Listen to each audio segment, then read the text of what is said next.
There were 3 ravens sat on a tree. Down a down, hey, down a down. They were as black as they might be with a down.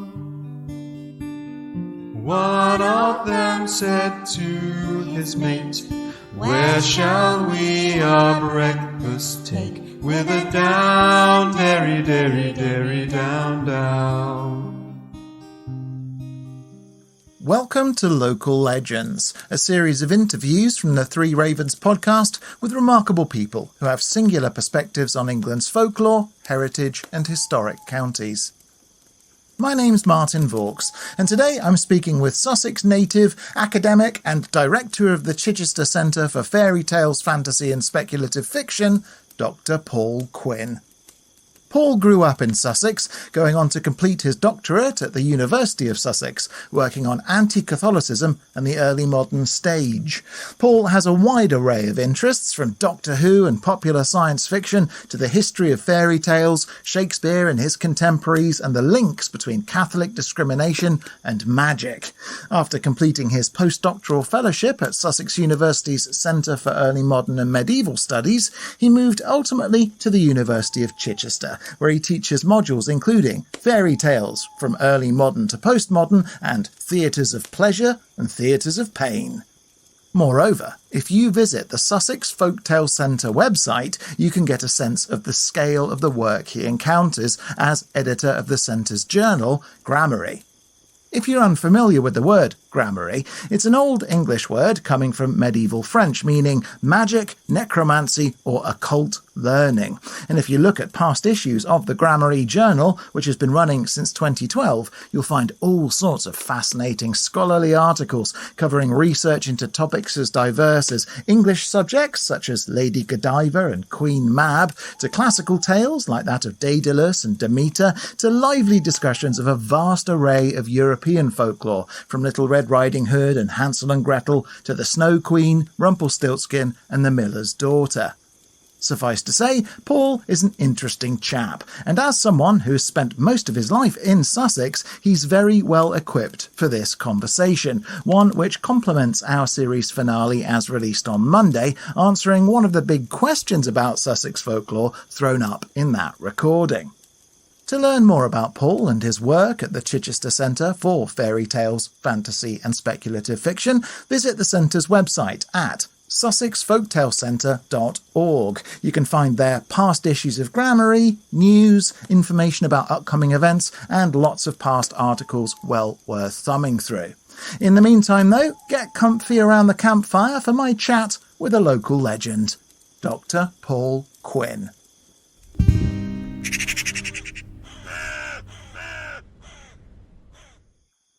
So, Paul, you've had a fascinating academic career, completing your DPhil at the University of Sussex. You've taught at the University of Sussex, at Oxford's Department of Continuing Education, and have been at the University of Chichester since 2009. You're also the director of the Chichester Centre for Fairy Tales, Fantasy and Speculative Fiction, and editor of the centre's journal, Grammary. So let's try and unpick all that a little bit. You have a passion for literature and a passion for folklore. Do you remember where these interests began? I mean, the folklore one is easier. So I inherited the then Sussex Centre for Fairy Tale, Folklore and Fantasy, which had been established by my late colleague, Bill Gray, who'd done a lot of work in making Robert Louis Stevenson academically acceptable, which is odd because Stevenson has a real dislike of culture, as he calls it. He's far more into popular culture. So Bill did a very good job of showing how beneath the surface, something like Jekyll and Hyde, there's a lot of very interesting psychological work, and there's a theological argument around it as well. And Bill had done work on C.S. Lewis, Philip Pullman, George MacDonald, the largely forgotten fantasy writer from the 19th century. He was a great influence on Lewis and Tolkien, although Tolkien comes to really dislike his work. So Bill had established this centre, and then he put together this fairy tale module, a version which I now am convener for. And then Bill had a debilitating stroke, and it wasn't clear if he was going to be coming back, and then he wasn't coming back. So I was offered the Fairy Tale Centre, which then subsequently had to have its name changed to put Chichester into it. So now we are the Chichester Centre for Fairy Tale, Fantasy and Speculative Fictions. And of course, we dropped folklore, which with hindsight was probably a mistake. But it's because my colleague Naomi Foyle, who's a sci-fi author and poet, is now on the board. And so the Speculative Fictions was kind of to reflect some of her material. And I would always make the argument that fairy tale and folklore are, if not the same thing, they're very close relations, and it's an artificial distinction between them that really only develops in the 19th century when fairy tale gets hived off into the nursery, to paraphrase Tolkien, and folklore becomes a kind of serious thing that proper people could study, like Andrew Lang, like Joseph Jacobs, and they read it anthropologically. So I kind of fell into that. Literature, I'm not from a literary family. I'm first generation scholar. My parents are Irish immigrants. My dad left school at 14. He's never read a whole book in his life. So I don't know where it came from, just that books were always there. Although, weirdly enough, when I was reviewing a very, very bad book on fairy tales that had got really spectacularly good reviews and had a proper publisher, and I was alerted to it during the furore around Jon Stewart alleging that J.K. Rowling was an anti-Semite that broke a couple of Christmases ago. And we were contacted by the Daily Mail. Do we have a comment? And I thought, well, it's the Mail, so I should ignore it, but it is publicity, so we should do something. So I put something together about probably Rowling isn't an anti-Semite, but she should have been more careful in some of the images that she used. And I had to be careful because Rowling's original editor, my mother had known. She'd done cleaning for the editor's mother, and she was actually she was doing civil service at the editor's wedding. So she actually met Rowling but didn't realise it. And by the time we got the thing in, Stewart had backtracked and he meant the film version. And I think if you look at the film version, it's very hard to avoid the accusation that the bankers are fulfilling every conceivable anti-Semitic trope. But that's the filmmakers. Rowling, it's slightly different. It was a typical Mail Online thing where they just kept adding to the story. There's no editing, so it just became this overgrown monster. And then I saw this name, which I won't repeat, but it's a terrible book, so we got it. But he must be around my age because he mentioned the Storyteller collection from the early 80s. It was beautifully illustrated. And it popped back into my head when I was doing some work on Aladdin because of the flying horse. And there's a whole interesting discussion about Ruth Buckingham's argument about how, because Aladdin is an orphan tale, it's not part of the original Syrian manuscript. It's a French idea of what a quote-unquote Oriental text should look like, and the flying horse is the key. But I was struck by that I'd seen this image of this horse, beautiful colour illustration. I hadn't thought about it for years. It's a clockwork horse.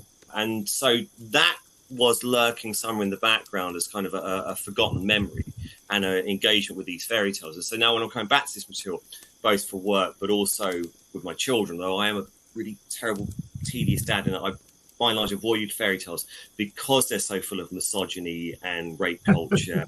Yep. And so for teaching it, I then wouldn't read it to my children. Now they're a bit older. Actually, the way through it is to look at how Julia Donaldson makes use of fairy tale motifs, and there's some really interesting stuff there. Even how within the 20 years of her career, 30 years now, she's changed what she does with certain creatures, and it's really reflective of movements in it. So the folklore, when I was doing my postdoc at Sussex, which was on early modern Sussex, and there was a seam I put in there on strange tales, because there's something interesting going on, particularly with the figures of giants in Sussex in the 16th century. You read them as religious allegories. And so I was already looking at that material, but in a kind of a different perspective from it just being straight folklore. So that's a very long way of saying I adapted my career, but it was also interconnecting with the interests that I'd forgotten I had. Yeah, I think it's interesting that you mentioned illustration as something that's a kind of triggering memory. Across the course of the 12 interviews I've done, this will be the 13th for these local legends interviews. It's been interesting to hear for how many of the writers and folklorists and historians and archaeologists, illustration was such an important part of their formative childhood interest in literature, in folklore and folk tales, ghost stories, all of these things. The Usborne World of the Unknown, it was clearly a very important book for a lot of people. And I'd class myself amongst those people as well. Well, because that's the basis for Tim Downey and Justin Chudd's Folklands podcast, which I've done, because they're looking at one of those Osborne books and they're going back to the locations that's in those stories. One of the things we look at is the relationship between the oral and the literate. And for many, many people, the fairy tale, without realizing it, is their first entry into literary canon and into literary culture.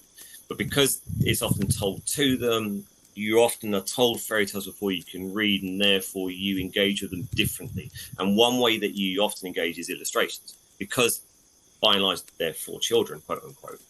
And what you find, I think Michael Rosen makes the point, how often the picture tells the story when the text drops, which is, again, it's not your typical literary technique, but you can see that relationship between the visual and the text is really important.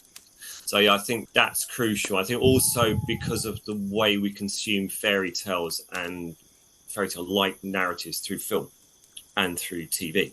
I have no time for Disney whatsoever. It wasn't really part of my background growing up. I was far more into Looney Tunes and Warner Brothers. There's something about that kind of violence I think is probably coming into play there. But Star Wars, which is obviously a fairy tale, you can track it against props, character types perfectly. Once Upon a Time in a Galaxy Far, Far Away, it's essentially Once Upon a Time. You're a princess and that. I mean, obviously, once Kazan gets involved, it becomes Empire Strikes Back is a Greek tragedy. But that's, for my age group, that's a fundamental text. And again, but it's visual. So I think that's an important point as well. That it's not just the illustrations in the book; it's visual media, wider visual media. I think is coming into play there as well. Well, I also think there's a link there with the imagination, isn't there? In that when you're a child, you've not encountered these things before. And so early illustration enables you to start building a fantasy world in your mind. Films do a similar thing where you can start to use the idea a bit like a puppet or something, where you're doing half of the work, if not more, to animate something and take it in new places and directions when you're a kid. And when you're confronted with something that's shocking and new, it can have this profound impact that can then stimulate you to start to engage in what I'd call creative storytelling as a child. I think that's right. And of course, the other thing, fairy tales are so short. I mean, one thing you find with the students, certainly the ones who are more kind of critically engaged and working with longer texts, the sheer shortness of a fairy tale often troubles them, particularly if they haven't looked at fairy tales since they were children, and the absence of detail. You know, if you look at Beauty and the Beast, the Beaumont version, which is kind of the version we all know, there's never a description of the beast. Where we get this notion that he's a lion from, that's our own imagination, or from the animated. My daughter has a pop-up version of that, where it's a kind of dragon figure. So then you open it, the tail comes out. It's really beautifully illustrated. But again, it's a decision by an editor or an illustrator. But I think then you're right, because we go from being told those stories and imagining them to then imaginative play. You know, even if it was you were Han Solo or you were He-Man or something like that, that's slightly different because you've got an idea of what they look at on the screen, but you are making up the stories, because you don't, by and large, I think, tend to just replay the story that you see in the film or the TV program.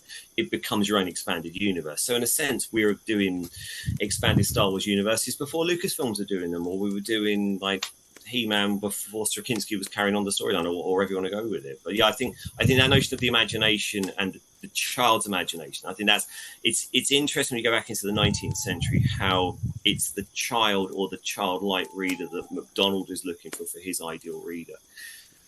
Oscar Wilde, before he walks back the argument, says that his ideal reader is 8 to 80. And if you look at the original reviews, I think for Hans Christian Andersen, who's like a huge celebrity when he arrives here in the 1840s and 50s. Again, there's as much pleasure that we have for a child and a grandparent reading to the child. So that notion of the childlike reader. What is it that MacDonald says, that the reader he just accepts? If you ask the questions, you're the wrong type of reader. And I think there is something to that, because the fairy tale does ask you to believe. Was it 6 impossible things before breakfast, as Lewis Carroll has it? So I think that notion of the engagement with the imagination, and then you extend your imagination with it, I think that's crucial. Yeah, definitely. Well, okay, so we're talking 19th century there. Let's wind back further, because within academia, your doctoral thesis was on anti-Catholicism and early modern stage. Eleanor, my partner and co-host, did her MA thesis on the history of magic and early modern drama.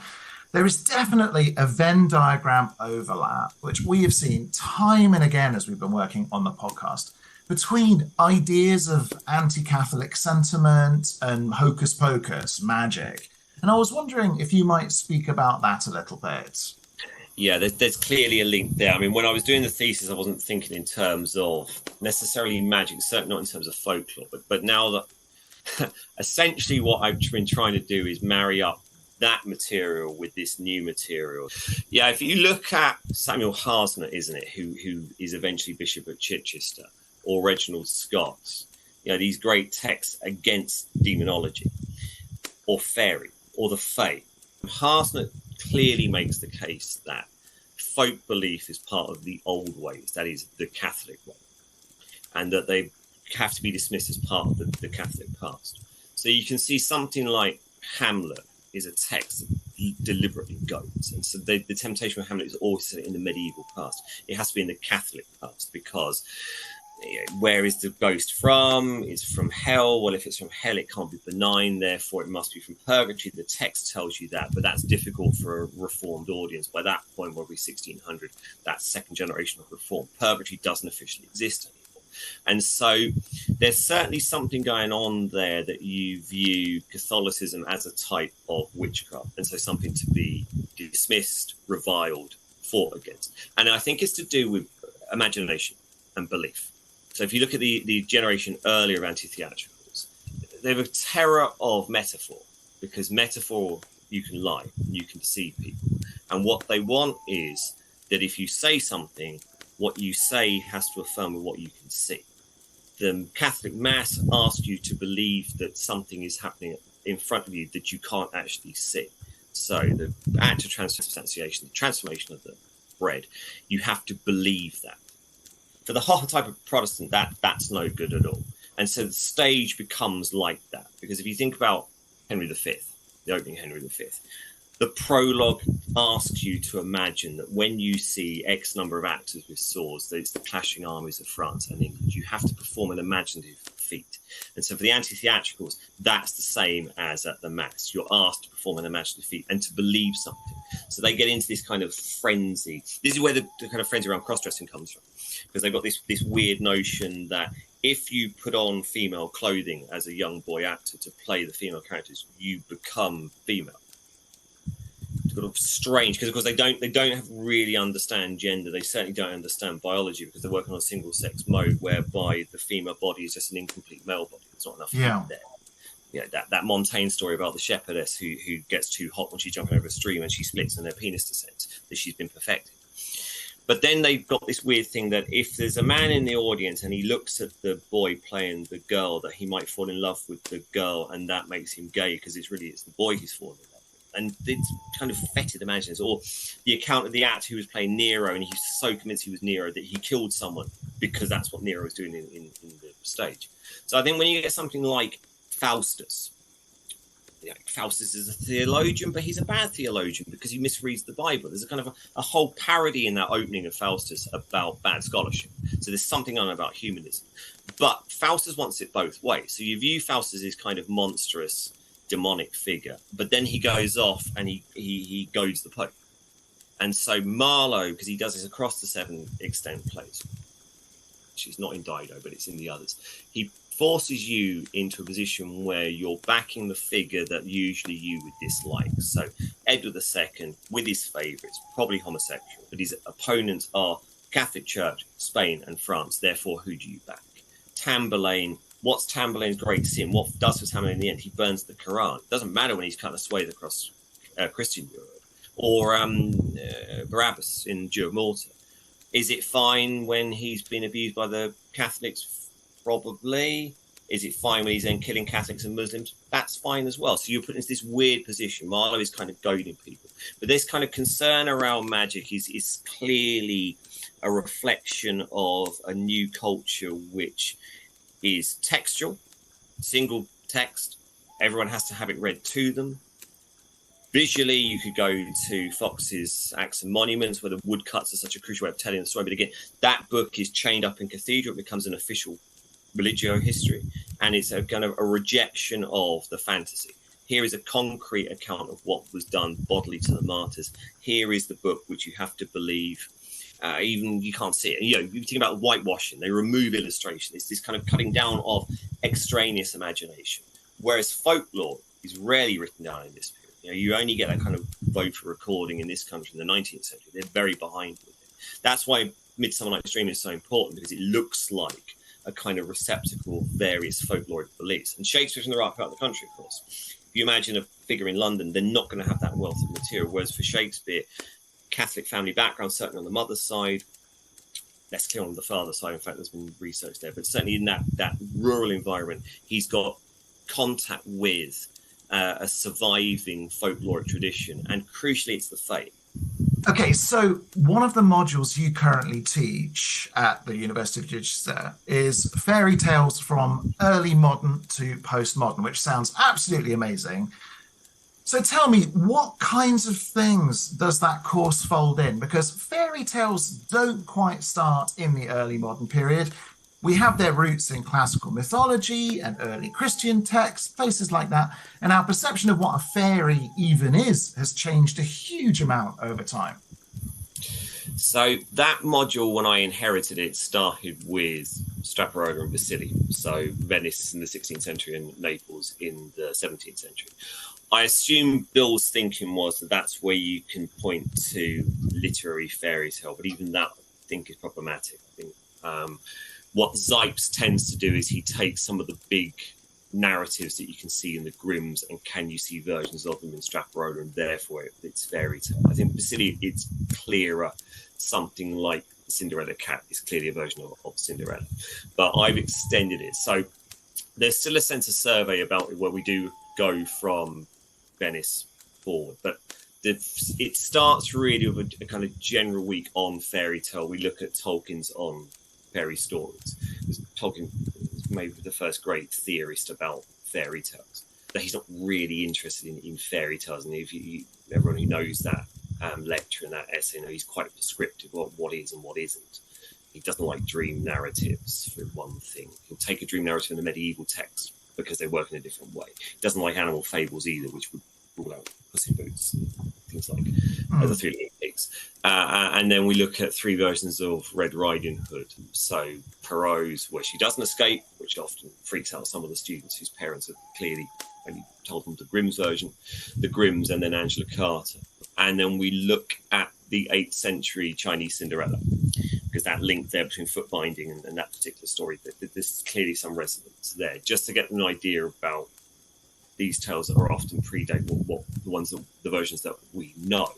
And then as we go on, you'll often find the students have got this wider knowledge of myth, of, say, Aesop's fables, what's the relationship between that and some of the animal narratives we look at. So it goes from that general introduction week to the Italian peninsula in the 15th and 16th century. Then we do a couple of weeks on France, because 18th century France is the great age of the fairy tale. That's when Catherine de Valois gives us the actual term fairy tale. And one of the interesting things over the 8 or 9 years I've been doing this is how de Valois has really come back into vogue. And Duggan from Wayne State has done some really interesting work on that. And if anyone's interested in Anne Duggan, if you go to the Centre's YouTube channel, there's a really interesting lecture by Duggan. We look at what happens to 1001 Nights when it gets to France, and look at some of the questions around authorship. How far is it Daïb? How far does Galland rip off Daïb? How far does Galland overwrite something or produce something Oriental, quote unquote Oriental, in the case of the orphan tales? And then it's into the 19th century, so it's familiar and maybe less familiar. So the Grimms, Anderson, the Norwegian collections as Borchen and Moe, Avsnier's Russian collections, and of course against the backdrop of the rise of the nation state in the collapse of the Napoleonic period, how often folk tales, and these are folk tales. A student of mine who tragically killed himself last year, he really made me think again when he insists on calling them folk tales, tales of the people. And it's really important to bear that in mind, how often these tales are about keeping outsiders out. And you can see, of course, because there's a clear anti-Semitism in the Grimms, why the Nazis really liked the Grimms. Then we get into collections of the British Isles, which I use as a geographical term because we look at the Irish collections that Douglas Hyde, Lady Gregory, Constant Wilde collect, and Yeats, obviously.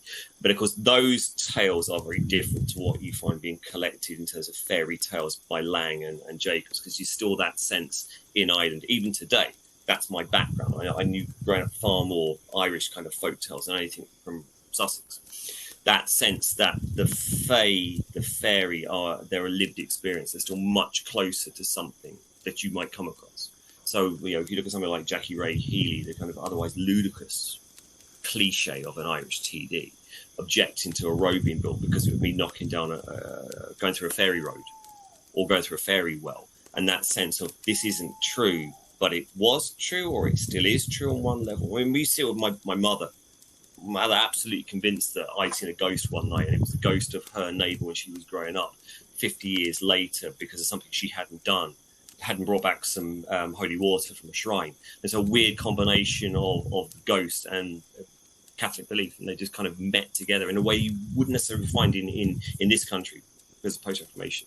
And then we go into postmodernism, and then we have a week on Anansi, which of course always challenges assumptions around what is a fairy tale. As one student pointed out, well, this is myth, surely. It is, but how Anansi changes, how it's reflective of the slave trade, how Anansi comes from being a god or a demigod to this kind of henpecked comedic figure is telling you something about the lived experience of people who were forcibly removed from the Gold Coast, and if they survive the crossing, how Anansi becomes a Creole character, because it's common across a number of cultures.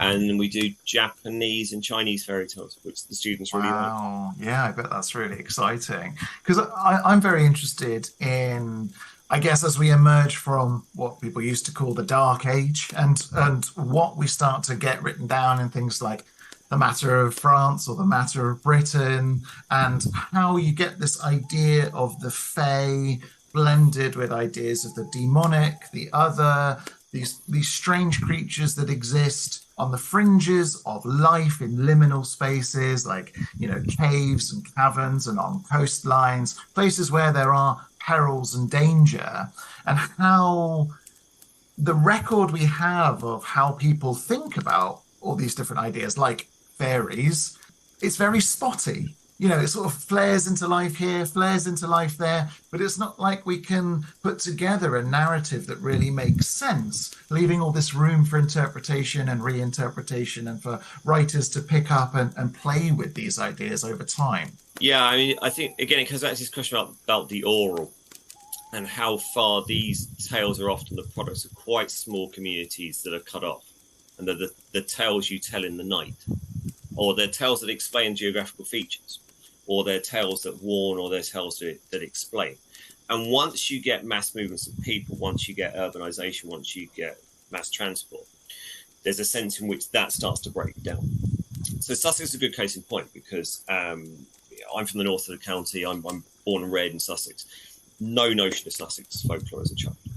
There's something about the further down the county you go, and I think this is a thing anyway. We used to do A-level study days in Hastings, and the head of English there would make the point that the local insurer, name I won't mention, but it's quite clear who the local insurer is, they would recruit quite vociferously from a student group that weren't necessarily thinking about going to university, and anything below the 272, particularly in East Sussex, there's a sense in which you don't go outside that. It's kind of a demarcation, so still a kind of enclosed space. Whereas north of the county, there's far less of that type of folklore and that kind of lack of movement, because Sussex, by and large, now is kind of commuter belt with these pockets of rural communities.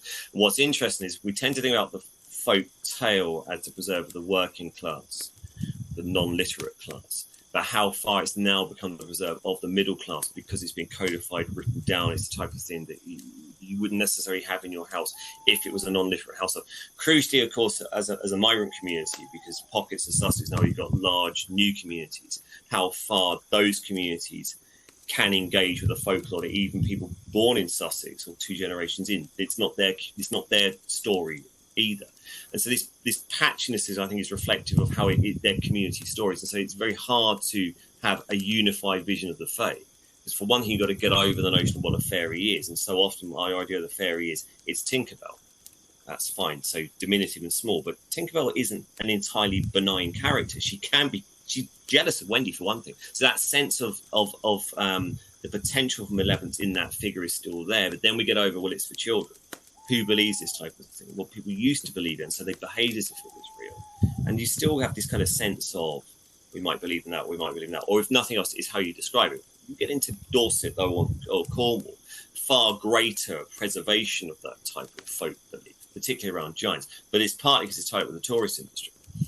Yeah. Whereas Sussex's tourist industry, such as it is, isn't really tied up with that type of material whatsoever. It tends to be coastal, Brighton, maybe Rye. Rye itself is interesting because as a community, it went from being the second richest town in the county in the 16th century to essentially nothing until the 19th century, and then it becomes an artist colony. And that's about movements of people, because, of course, Sussex, with the iron industry, which you tend to forget about, the iron industry, based in the forests, but it attacks the forests, and because of the heavy loads, it destroys the roads. So often you can get trapped in Sussex. Once the iron industry is gone, once you get the railways, it opens up the county, but it also means that you get this diffusion in the idea of a folk tale. But there are still echoes of it there. I mean, the number of places, certainly in East Sussex, that have got Puck somewhere in the title is telling you about a belief system that's been largely overlaid. And the interesting links that you would think in terms of Midsummer Night's Dream, again, there is a Puck, but also the potential links with the Puka in Ireland as to what these figures do. They're these spirits that can change shape, although then the shape shifting is less of an issue here, I think, than it is in Ireland. So certainly that sense of community breaking up partly explains why we get this diffusion of folk belief.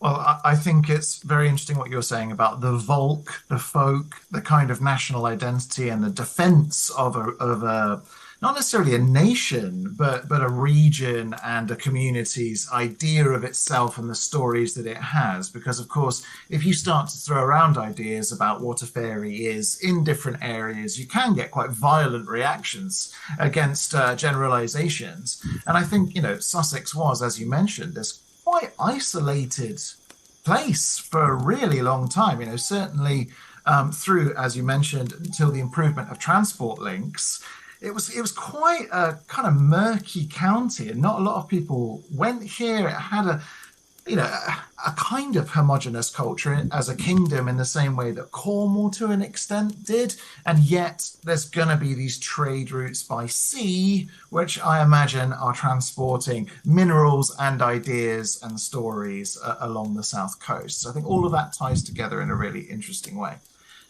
So turning to Sussex then, I mean, you have spent most of your life in the county, and it is packed with history and folklore and literary heritage. Those of us who live here are probably more familiar with at least some of that stuff. But do you think the county of Sussex means much to the average person in England or the British Isles more widely? Do you think they know much about it? No, they don't. It's just dismissed as commuter belt, I think, by and large. Brighton, I think, is an exception, because Brighton has entered into the wider cultural atmosphere and has a particular reputation. Partly it's through Graham Greene, I think, and Brighton Rock. Partly I think it's through the mods in the 50s and 60s. And I think partly it's as a pleasure dome with the pavilion and George IV. So I think we treat Brighton separately, and of course now it's a unitary, so it's kind of separate from the county anyway. But no, I think by and large it's not known. Maybe people got a rough idea about Gatwick, but of course Gatwick straddles the county line into Surrey. Surrey, of course, has got very little history and no folklore, because it's broadly a made-up county anyway, whereas Sussex does have this rich heritage, which is kind of unknown, which is a great shame, because it was a kingdom, as you rightly say, the kingdom of the South Sussex. It's the last place in England to convert. It has a cathedral that falls into the sea, and then it becomes so religious the devil attacks it on various occasions, which is how we get Devil's Dyke, obviously, and the lump of soil that falls off the devil's foot is how we get the Isle of Wight, or the island, as students insist on calling it, as if it's the only island in the world. And there's a real sense of isolation, and we go over, which you hear in Ireland. One of my cousins was a hairdresser, and she used to go over to Achill in the islands. Very briefly, she'd go, here, I can do this, I can make money here because there's no hairdresser. And the locals would never leave the island. It was real kind of Father Ted stuff going on there. But that sense of isolation, you're right. Sussex, notoriously, the Assizes wouldn't come further south than Horsham in the 17th century for fear of getting trapped when the rains would come in. because it's not for nothing that the Sussex dialect has got something like 27 words for mud, because it's a lived experience about what the different parts of the county will turn into in bad weather, and you will get trapped. The toll roads, of course, change that. And again, the fact that people in Sussex don't know that there are 27 different words for mud tells you about how essentially a sense of Sussex as a separate identity, a lived experience, is broadly speaking gone. You used to hear it on the train. If you get the train to Chichester, you would hear a conductor say Chichester, and that's your Sussex way of pronouncing Chichester. It's by and large gone. You might know Twitten. That would be about it, because Twitten just turns up as street names. And people don't really know what it means. But by and large, outside of it, and it's a great shame, because the literary culture, because this is a sideline of mine that I've been working on, is there's an interest, well, Peter Brandon, late lecturer at Sussex, had a book posthumously published on writers in Sussex, because obviously the Bloomsbury mob have got their home down here. Yep. And Ford Madox Ford is in Sussex for a while. Kipling lives there, Dickens lives there, but there's another group who are connected with that, who are in the 19th century into the early 20th century, who are all Catholic, more in the west of the county, because that's another problem. We've got East and West Sussex, but it's an arbitrary split. It's 1973 or 74. It's purely to do with local governments, and you can see how a town like East Grinstead, which is a town I despise, actually, it's my least favourite town in the whole county. Very strange town, of course. Ley lines running through that town, and lots of religious groups rock up there. There's something about East Grinstead, but it thinks it's Lewis, and it's not, and that's because it's got 3 Marian martyrs. I'm bitter because I did an exhibition at the museum there years ago, and it went really, really badly. I was giving a talk on the Reformation, because it's an iron town as well, and it's got martyrs, and I used the phrase "the poisonous aftermath of the Reformation." And this local busybody came up and said, "You can't use that phrase because the Reformation is the foundation of all English liberty." And I thought, "Wow, biggest hits." Then I got an email saying, that bloke you were talking to, yeah, he wants to use your research for a family history project. And I happily said, no, he can't. Anyway, East Grinstead moves between the two sides of the county. They can't quite decide where it is. It's in West Sussex now, but actually it's an easterly town. But in the west, you get the Catholics. Catholics survive in the west in the way they don't really survive in the east, because the big families are there. So down in Arundel, but also over at Cowley and at West Grinstead. And so there's an interesting group of 19th century kind of intellectuals. And they probably deserve greater exposure than they've actually got. They're largely forgotten as well. It's a great shame. I mean, I think Wilfred Scarl in Blunt's probably the one that's most easy to get back into the public eye, because he's a spectacular shagger. His diary just lists who he shagged, and he just works his way through. He's also married to Byron's granddaughter, because he thinks he's this Byronic figure. There's a very weird thing going on there. They bring the Arab bloodline stock over from the Middle East. They preserve that horse line. They're all round Crawley as well. That's kind of nothing to do with this podcast whatsoever, Martin. So it's gone wildly wrong. It's just a way of saying there's really interesting stuff in Sussex most people don't know about it. Yeah, I think that is so true, and I think that Brighton, like you say, it's almost become like Camden used to be back in the day. It's become like this very trendy, up and coming city, and the rest of the county, I think, it's just blended in as if it's the same as Hampshire or the same as Kent in a way, but it isn't. And the more time you spend here, the more you realise there are peculiarities in architecture, peculiarities in language, and then art also, because it was traditionally a bit like the Cotswolds, a relatively poor county. It actually becomes a really good place to be an artist, to be a creative person, because you can live fairly frugally in Sussex, which has given it this fascinating heritage in our culture.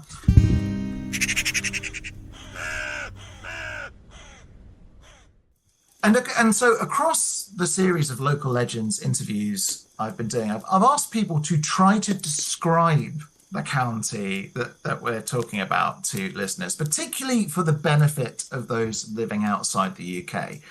And Sussex is a little complicated. As you mentioned, you have East and West Sussex, both a little bit different to one another, but you've also got that kind of Weald and Downland distinction that you can draw. So if I were to invite you to try to characterise the county, what is it like to look at and to travel through? It's horrible to travel through because the road system now is no better than it was in the 16th, 17th, and 18th century. You can travel north to south because there are two decent roads. You can't really travel east to west in any timely fashion because the A27 is awful. You're right. I mean, that's joking aside, and that's kind of like as a local who's in the bit of Sussex that the rest of Sussex doesn't like because it's Crawley, and so it's working class and it's industrial. But it's also where the money's coming from, because if Crawley wasn't around with the industrial estate and the airport, Sussex would be as poor as it used to be. Mm-hmm. Sussex was notoriously poor. Chichester Diocese was one of the dioceses that no bishop really wanted because it was dog poor. The cathedral's too far away. Sussex is really weirdly shaped. Its county town is essentially in Hampshire because the cathedral's there. It should be in Amberley where the Chalk Pit Museum is. For international viewers, you can see Amberley Chalk Pits Museum in the climax of the James Bond film from 1985, From a View to a Kill, where they're trying to pass off a mine in California. It's actually it's the mine works in Amberley, chalk pits, and you can see that kind of pseudo industry that we've still got once the iron industry's worked out. Sussex is producing all the major munitions up until a particular point, even to the extent where it looks like some of the guns on the Armada ships that are trained on the English south coast were probably produced in Sussex because there's massive overproduction and the government panics and they try and limit the sales of it. That's kind of in the past that we've forgotten about. Now, go over the Downs, and it's beautiful.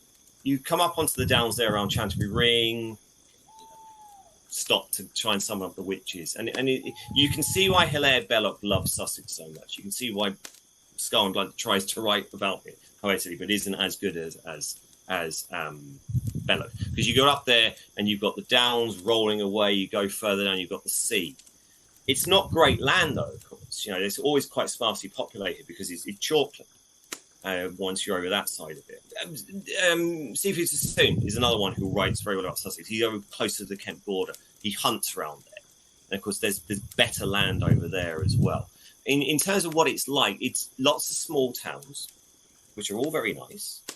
But there's not much to them. But because they've been largely overlooked, because if there's a train line, people live there and they commute to London, or they retire there.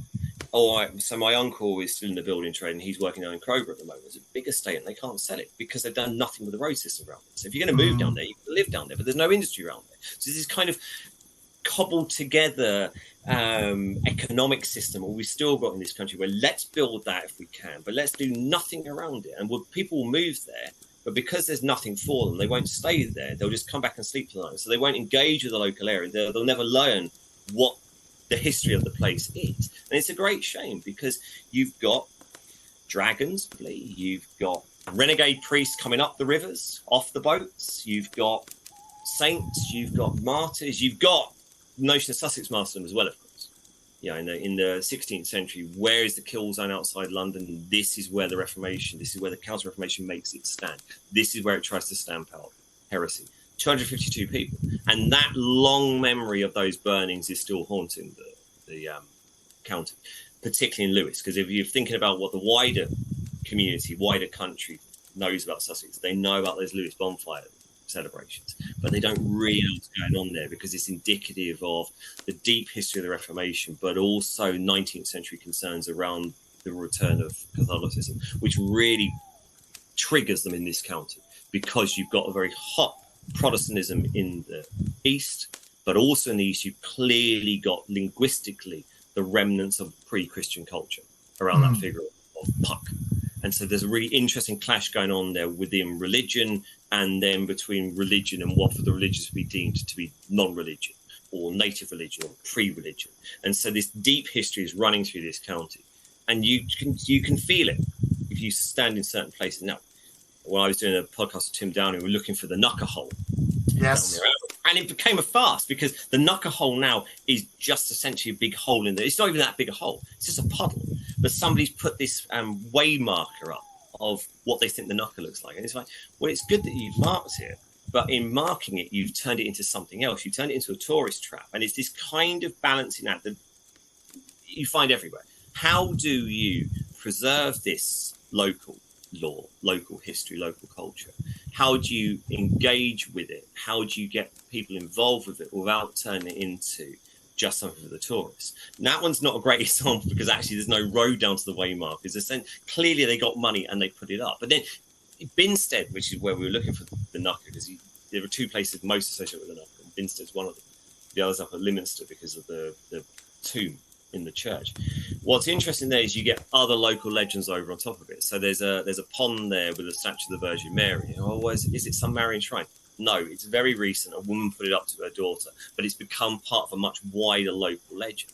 The other thing with Binstead, of course, is the road doesn't run through it. So it's very like Psycho, that these things go on when main roads don't go through places. They get cut off. Because they're only up the road from Arundel, which should definitely have a main road going around it because it would make driving much easier. Yes. Arundel's weird because he's got the Howard Castle is there on one hill. You've got the cathedral on the other hill. The cathedral was 19th century. It's indicative of changes in the religion of the country, and then you get this kind of this remnant of Catholicism that's still there. Is then able to let's build this massive church here on this hill, and then it gives a sense of the place, but it's not the true sense of the place because it's kind of overlaying onto what's already there. Again, Binstead, there's ley lines. When we were wandering around there, we couldn't find it. And we knocked on the door of some local who they were selling marmalade. So we bought the marmalade and we just said, do you know where the knocker hole is? And oh yeah, do you want to see this in my back garden? And there was a totem pole of a wolf that the previous owners had just randomly built there. And he said, ley lines, a lot of strange things to do with ley lines. And so there's kind of a sense of we don't believe it, but we do believe it, but we acknowledge it. And that kind of sense, I think, with ideally, what you want to do is get a tape recorder and go and find 100 really old people who've been in Sussex all their lives and just record what they know. Essentially, do what the folklore societies did in the 19th century, just try and preserve this knowledge, just to try and track it. My suspicion is, though, that there's not going to be that much there. My suspicion is that the overlaying of it, or the kind of homogenizing or the loss of it, actually happens earlier than we think. I think it's probably close to the type of things that you see happening in the Isle of Man, where at the 19th century into 20th century, that's when the real crunch point comes. We published an article. Its title is "People are Getting More Educated These Days," and there was a quotation from it, that the idea that education meant you didn't believe this type of stuff, and so you jettisoned it, which is a great shame, because you must surely, even if you're educated, be able to perform the balancing act of, I know this isn't true, but it's important to know this because people believed it, and it's informing how people view where I live. I mean, as someone who's very interested in romanticism as an idea, I think there is still some kind of philosophical validity to that idea of not everything can be rationalized, not everything can be simplified. You can't be reductive about everything in the human experience. You were talking earlier about the suspicion around metaphor that used to exist in the early modern period, and that kind of Puritan mindset where we're looking for a kind of literal world and a visual world where what we see is what we get. And that is impossible. It is an impossibility. There's an absolutism there that doesn't work. And people will find things to believe in. So what are we going to give them to believe in? And not necessarily every old narrative is a healthy old narrative. Let's definitely agree that.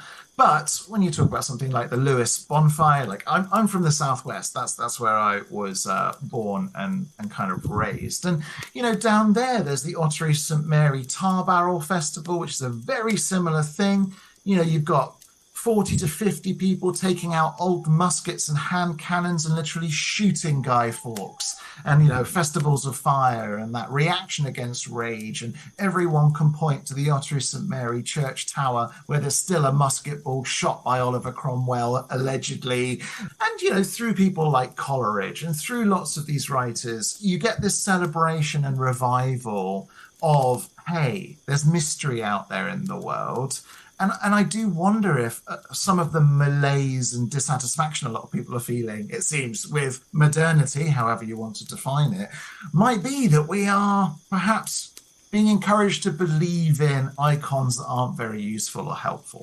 I think there's something to that. I was asked, I was during lockdown, I think, I was approached by Vox magazine to do something on cottagecore. go and live in a cottage in a chunky knit sweater, just like Taylor Swift. But crucially, can there be internet access? And it was a very interesting thing of young people wanting to go off, very romantic idea. Romantic as in romanticism rather than romantic love. Let's go and live in a cottage in the middle of nowhere in a big jumper and forget about all of it, but I can still do it on the gram. And it's a very interesting attempt to unhappy the land.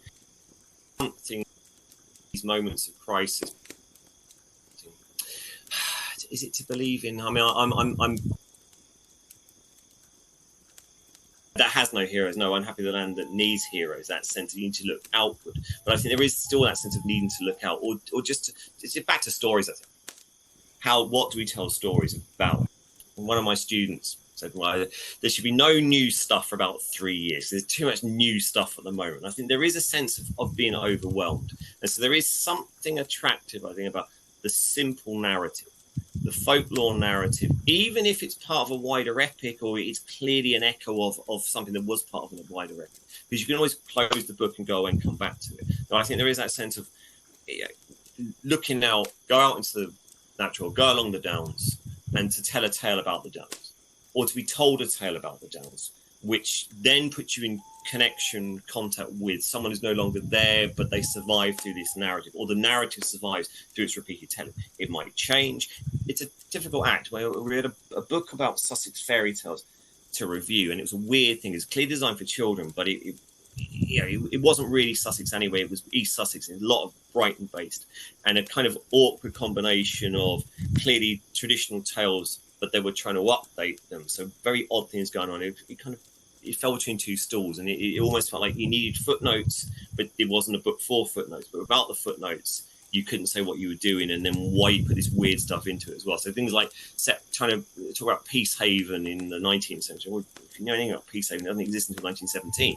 And famously, it's not peaceful, and who's it a haven for? As Pevsner and Nairn ask in their account of the architecture of the county. So weird things like that, where people who clearly knew the county but were doing odd things with it. And is it germane on people who know the county to preserve and then to transmit, but transmit in a coherent fashion? Because there's lots of interesting material there, but it tends to be on really bad websites. Like Sussex songs are amazing. They're kind of buried away there. And so really what you need is a big project. The university should probably do a big project. Maybe we should do the project if we get money for it.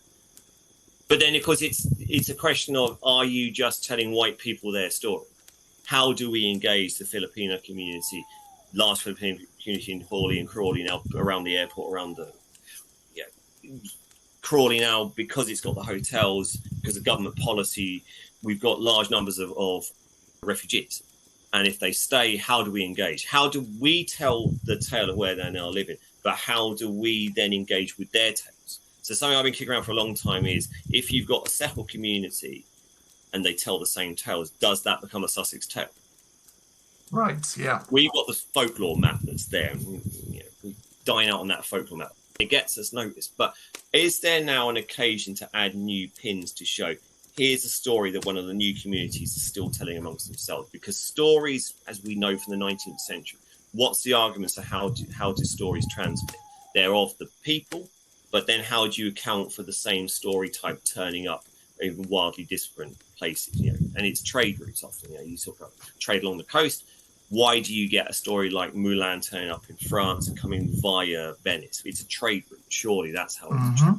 And it's the great discussion amongst Lang and Jacobs. How do you account for different stories? For Jacobs, as part of a migratory peoples, it's migration. For Lang, they just turn up out of nowhere. But we are in a period of migration and stories traveling. How do we preserve the stories that people bring with them? How do we make the stories where they now live their stories, and that their stories they brought with them can live alongside our stories, particularly in towns like Sussex where no one really has those stories, because it's cut off, and it's for me but not for thee, because we lived here longer and we can read about it.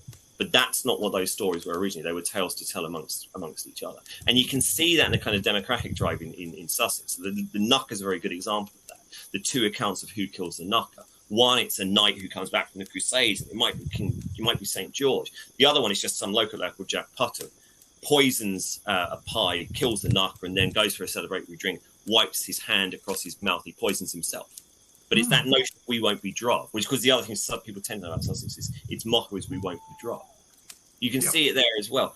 Who stops the devil flooding Devil's Dyke? It's either St. Cuthman or St. Dunstan, or it's just some old woman who fools the devil.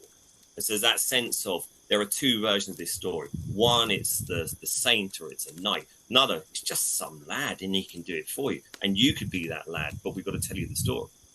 Yeah, I mean, I did a really detailed episode about dragon folklore a little while ago.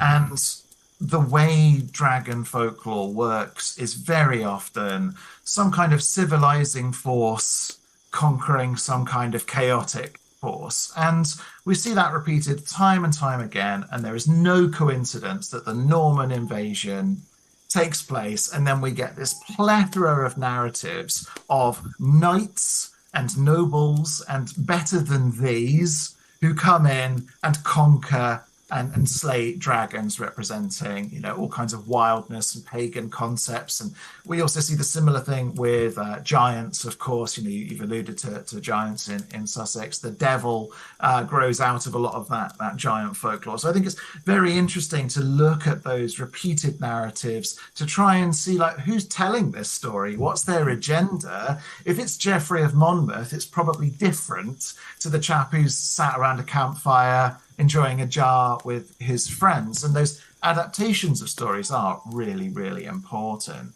I mean, you know, if we direct our attentions specifically to Sussex folklore, are there any particular local folk tales or historical curiosities, maybe even literary ones, that are favourites for you from the area, and why?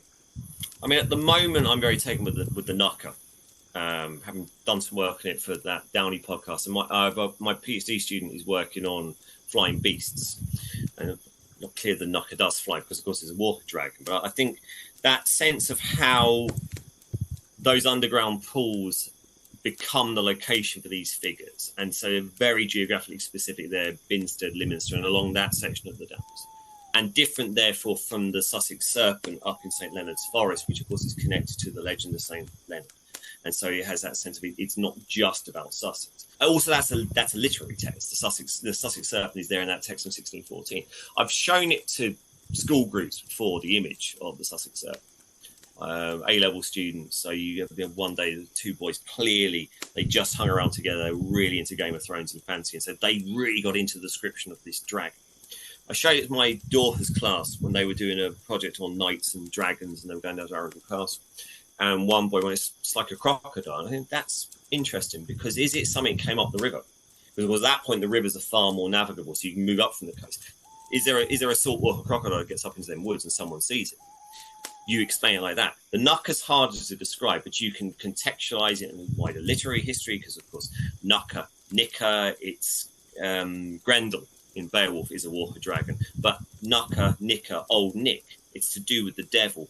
That's why the Knucker comes out of the hole in the ground. It's tied up with that sense. The pit is bottomless, so it's playing with those type of notions. Then what's it going after? Well, it's cattle, but it's also young women. So it's about fecundity, and it's how it's both local economy, it's attacking cattle, but also it's part of this wider narrative. So I think that's what I'm particularly interested in at the moment. The Long Man, well, the Long Man's a forgery, of course, as we know. You know, the brickwork, as Caroline Paul from Crawley Museum proved a long time ago, the brickwork is probably from Mickleham Priory, which was blown up. No, it's Lewes Priory that's blown up, isn't it? But the brickwork probably ends up there, and because it doesn't appear on any surveys. But the Goddard Oxon Bridge over at Breed, north of Hastings, they've done work on that, because, you know, he eats children, because that's what giants do. And the local children get so sick of it, they put a draft in his beer, and he falls asleep on the bridge, and they cut him in half with a wooden saw, not metal, wooden, and two halves fall over the bridge, but you can still hear him screaming. But of course, it's because the family's Catholic. So you can track across all the wild men, all the cannibals in that period over in the east of the country. If you go back, you'll find there's probably suspicions around them about religion. But of course, it then brings into play this Protestant notion that Catholics are cannibals because of transubstantiation, that they are blood suppers. So it becomes very complicated. So they're all my favourites. I had never made that connection between, because baby eating is a weird Sussex folklore thread. You don't find it in many other places, but we've got these stories of lords and giants and witches all eating babies. And that neatly ties back to the Catholicism point you were making earlier. Yeah. It's this kind of turning something back into the literal. These people eat flesh. Well, look, they're eating innocent flesh. Yeah. Here it is. What monsters they are, these Catholics. Yeah. It works here locally. You look at Cornish giants, it doesn't work in the same way, I don't think. But in these ones, it really does work. So when you get to Lang publishing versions of Jack and the Beanstalk and Jack the Giant Killer, Jack the Giant Killer is commissioned by King Arthur to go off and kill those giants. So he goes up through Cornwall, goes along the Welsh marshes. But think about Jack and the Beanstalk. Fee, fi, fo, fum, I smell the blood of an Englishman. The giant in that is foreign, it's an other. And is there some type of echo of Catholic as other there? Or even if it's not, it's coming back to this notion of these tales are about us, and they explain how we have to keep out these outsiders. That, of course, is potentially pernicious. It's fine if you're warning against, like, the giant. Oh, but even Jack and the Beanstalk is tricky because, well, Jack invades the giant's territory. It's not like the giant comes down. There's a weird invade. So one of my students said, well, it could be about 19th century colonialism. I thought, that's probably a bit of a stretch. But let's run with it. Because, of course, those tales, those collections, so Lang's coloured fairy tale books, they're all coming in the 19th century. The end of the 19th century, there's a great wave of codification. The OED, the dialect societies, the folklore societies, this sense of Britain is now settled, even though we know it's not, and now they can look and start to preserve itself. Whereas in Germany, the Grimms, 2 generations earlier, what do we want? We want a unified German people. How do we establish that? We do it through language, because that's where you preserve a sense of a people and law. And so the Grimms, they work on the German dictionary. So it's a different instinct of what's going on here than what's going on in Germany and to an extent in Norway. In Ireland, again, you get that sense of it's the Irish revival, it's post-famine, it's the sense of something has to be different there, a re-establishment of Gaelic peoples, but who's doing the collecting? It's everyone from the Anglo-Irish establishment. They might be Gaelic speakers, but they will become very quickly a sense of you're not one of us. You've collected stories of us, but you have to go away now because you're not part of this Irish Catholic nationalist project. That's not infecting around Sussex, but there is still this kind of echoes of the Reformation, I think, in some of those giant narratives. I don't think in the Knucker. I think the Knucker is interesting because you don't find a literary account of the Knucker until the 19th century. I did a check for it, and it's an oral tradition, so it's a lovely local thing. And, of course, it does connect him with this wider history of dinosaurs in the county, because, of course, the iguanodon is discovered in Sussex is someone from Crawley who finds the first iguanodon. But then, of course, you've got notions of fake as well. You've got Charles Dawson and Piltdown Man. Dawson, he essentially takes the head of an ape and sticks a jaw on the bottom of it and goes, there you go, it's the missing link. And everyone goes, wow, that's amazing. Except they don't, because there was always suspicions about Dawson. That's why he was never allowed into Sussex Archaeological Society, because they knew he was a fraud. Sure. But Conan Doyle's, he's down there at that point, and Pierre de Chardin, the Jesuit who runs into so much trouble because of his idea of the Omega particle, he's around there as well. Has he got something to do with it? So it all comes into play there. This weird counter that people are not interested in. These fascinating pockets of it there. Yeah, definitely. And I think when it comes to dragons, I mean, I definitely encourage you to spend some time looking at those northern tales of dragons, the Conyers falchion with Pride of Place in Durham Cathedral. How different is that to the Knucker narrative, really? You've got a lot of that stuff that it tends to repeat the same basic principle and story. I think it's super, super interesting. I think the interesting thing there, to come back to a point you made about the Normans, is how even Arthur becomes infected like that. Because you think about, what's the version of Arthur people know, if they know anything at all? It's probably something from Mallory, which is a romance version of it, and it's literary as well. Mallory, if it's the version we think it is, he's in prison, he's access to a library, so these are French and Italian texts. Very different to the Arthur that we are aware of, but we're not as aware of, or the sense that there are multiple Arthurs. But this one becomes the dominant one, and it's knights, and it's how do you read the dragon? Because there's something interesting about dragons, even within like national splits, is how do you read dragons as time goes on? Dragon becomes metaphor, it's not just threat. And then dragon becomes dragon again in fantasy literature. So just tracking that particular figure, it's a lifetime of study just to show how it changes geographically, but also ideologically, and then in terms of the literary. Well, Paul, I mean, I think we could probably talk for a good lot longer about Sussex and fairies and literature and folklore more generally, and hopefully we will speak again before too long. But I have three final questions for you. The first of which is, if someone is planning to visit Sussex and wanted to take in lore-soaked places, where would you say they absolutely have to visit and why? Gosh, now where would they need to go? How would they get there? Would be the first question. If they would, they could do a lovely driving tour, I think, of Sussex. They could come down the A23, pick up the A24, and they could meander down over to St Leonard's into Shipley, which has got the Dragon. You've got Skull and Blunt. You've got Belloc is there. You could carry on down there. You come into the South Downs National Park at that point. You could maybe go out.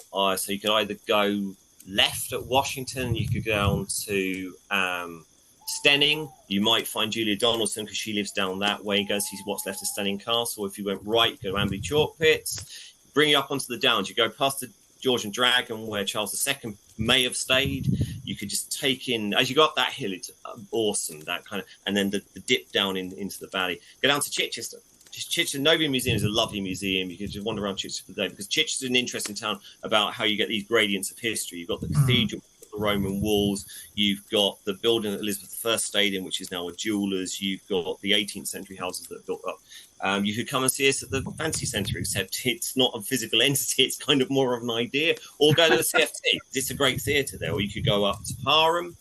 If you went the other way and went to Branby, you might get into the Elizabeth I house. It's got the leather-walled room, which is where Elizabeth I was going to stay. Really? The leather-walled room for Elizabeth I? I mean, there's probably is a kink there somewhere, but I'm not sure about that. Or Hastings.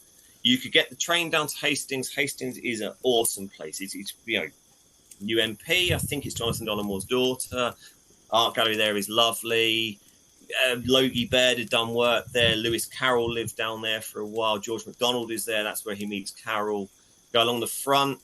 Pirate Tales there. Smuggler's Tales. Go up to Rye. Really deep dive into 16th century and then into the 19th century.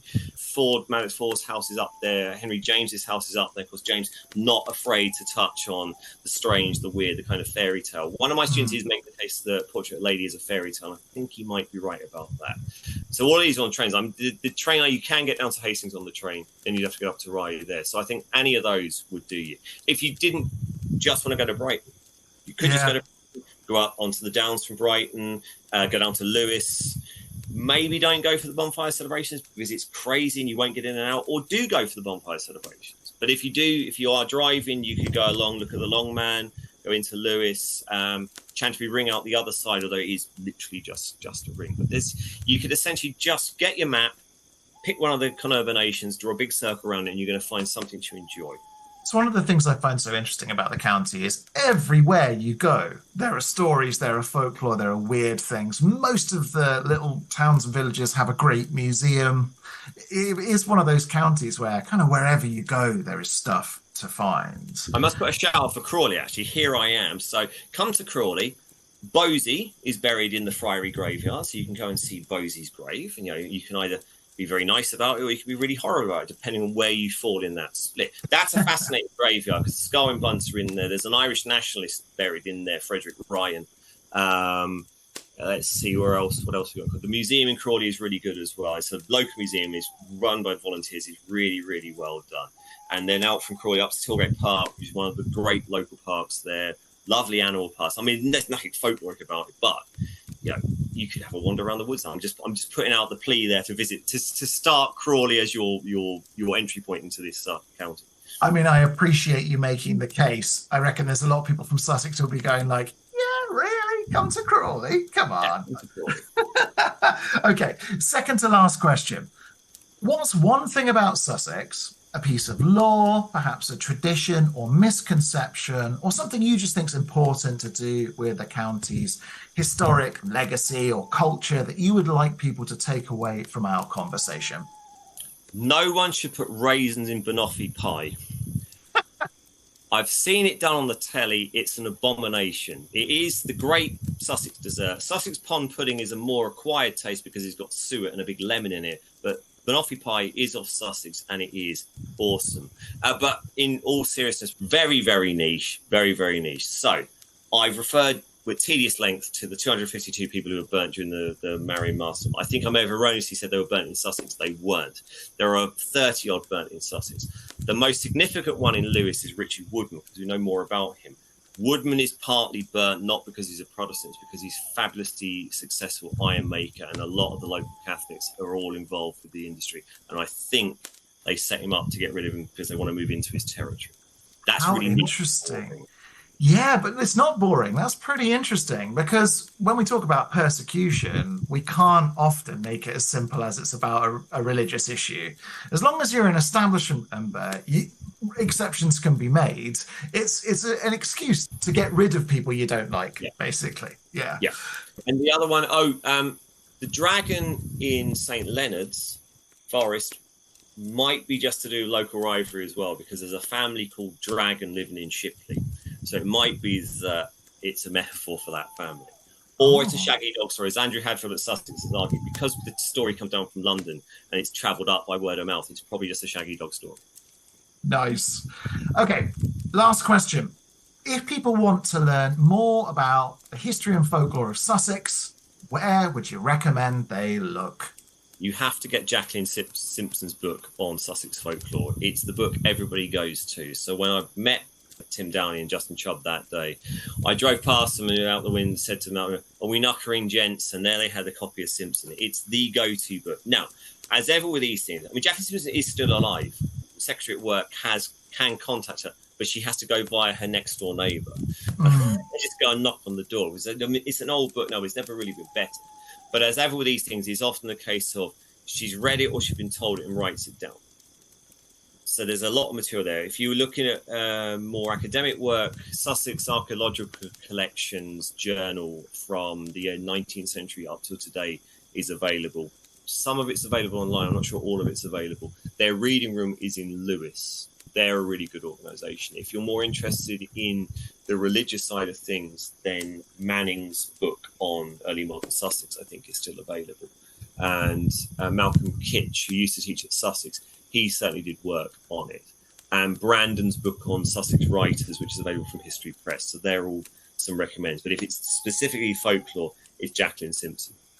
Have a look at our folklore map. If you are visiting Sussex, just get the folklore map. There are paper editions available because there's a local arts group who've got funding to work with people with physical disabilities and mental health needs, and they're looking at the map to be inspired to paint something. So it's a really interesting project that I think we're going to do some display work. There's a couple of students as well who are doing photographic work of Sussex. They're interested in things like the Knucker. So that, I think that might be an online exhibition, but that's in its early stages. So there is some visual material that's going to be available as well. But certainly book-wise, Simpson is the go-to place. Thank you so much, Paul. It's been a real pleasure to speak to you. You're welcome, Martin. Good luck editing my ramblings down into something coherent and useful. And yeah, if we do want to speak again about Sussex or folklore or fairy tale or Doctor Who, just my details.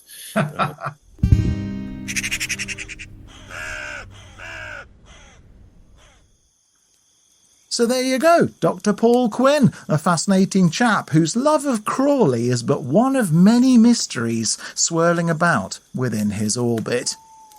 And as you might have noticed, this is the final episode of Three Ravens Series 4. Eleanor and I will of course be back before too long with a new series exploring the history and folklore of England's 39 historic counties, plus bonus episodes. And across October, our annual Haunting Season, a month of ghost stories and explorations into the uncanny. We hope that you'll join us for all of that, and in the interim, that you enjoy the compilation episodes we'll be publishing of past stories from across previous Three Ravens episodes. They'll be coming out on Mondays. But if you would like extra content not available on the regular Three Ravens podcast feed, including dozens of Patreon exclusive episodes and episodes of the Three Ravens Film Club, then do please sign up to our Patreon at patreon.com/3 Three Ravens podcast. Speaking of which, we'll have a new episode of the Film Club going up next Thursday, our review of the 1964 Japanese language folk horror classic Onibaba. And on the 1st of August, Lammas or Lunasa if you prefer, we'll be of course publishing our Three Ravens newsletter for August, containing information about all the month's major English folk customs, a new tarot spread to try, Celtic tree and zodiac information, and more. As ever, if you have 5 minutes, please do review Three Ravens wherever you listen. Check the website for merchandise and expanded information about our episodes at threeravenspodcast.com.